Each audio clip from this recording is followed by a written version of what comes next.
مختار محی الدین black burn برطانیہ کا factory مزدور تھا۔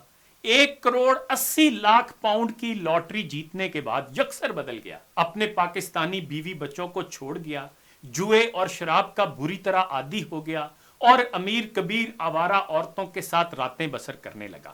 پھر ایک مشہور کال گرل کے عشق میں مبتلا ہو کر اس سے شادی رچا لی اور اپنا نام مختار محی الدین سے بدل کر مائک رکھ لیا۔ پھر مائک انگلستان کی ایک مہنگی ترین کاؤنٹی میں شفٹ ہو گیا۔ جلد ہی اس کی نئی بیوی اس کا ایک ایک پیسہ کھا کے اسے قسم پرسی اور غربت کے عالم میں چھوڑ گئی۔ ٹھوکریں کھانے کے بعد وہ پھر سے مختار محی الدین بن گیا، لیکن غربت اور بیماری کے باعث 64 سال کی عمر میں اس جہان فانی سے کوچ کر گیا۔ مرنے کے بعد اسے گمنام قبر میں دفن کر دیا گیا اور اس کی تدفین کے اخراجات بھی میونسپل کمیٹی والوں نے ادا کیے۔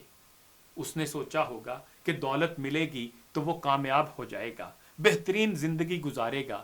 ایسی زندگی اور ایسے انجام کا تو اس نے سوچا بھی نہیں ہوگا۔ کچھ چیزیں انسانی عقل سے ماورا ہیں۔ صرف خدا کو معلوم ہے کہ کیا چیز ہمارے حق میں بہتر ہے اور کیا نہیں۔